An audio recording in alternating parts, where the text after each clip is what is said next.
Hi everyone. I recently finished The Nazi Mind, 12 Warnings from History by Lawrence Rees, who has authored 9 additional books on World War II and contributed to dozens of documentaries. What sets this apart from the thousands of other books about World War II and the Nazis is that while it's primarily history, it frequently sprinkles in psychology and neuroscience in an attempt to better understand how Adolf Hitler seized power and was able to promote the Nazi movement, which was highly objectionable but overall vague in its principles in its earliest days, then quickly became completely horrific, even before the outbreak of World War II. I found this book to be excellent for beginners in particular, as it informatively covers a good 3 decades in only 340 pages.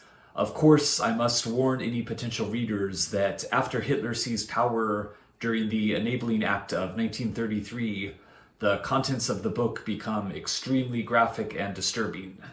There are awful stories from the murders within Germany's disabled population, the invasion of Poland, Slovenia, and the Soviet Union, the Soviet Union's invasion of Berlin, and of course the Holocaust itself. I had trouble reading the last half of the book for extended periods, as the content was just too much to deal with.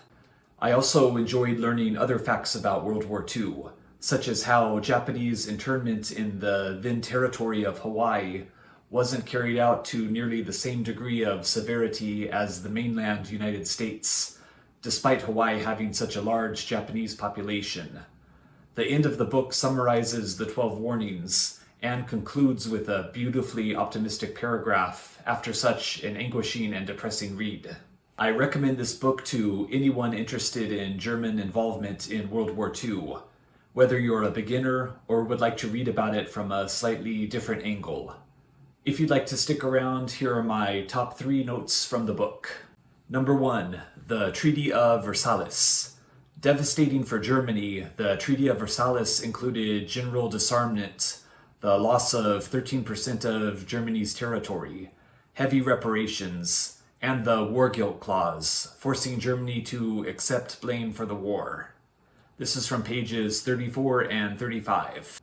Number 2, from pages 228 and 229, Group Absolution.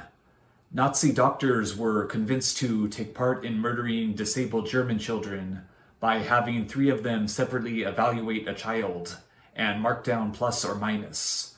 2 or more minuses would sentence the child to death, absolving the doctors of any singular blame.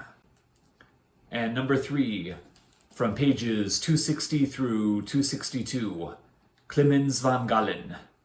Although not without significant controversies, Bishop Clemens von Galen was highly influential in reducing the Nazis' large-scale murder of the disabled.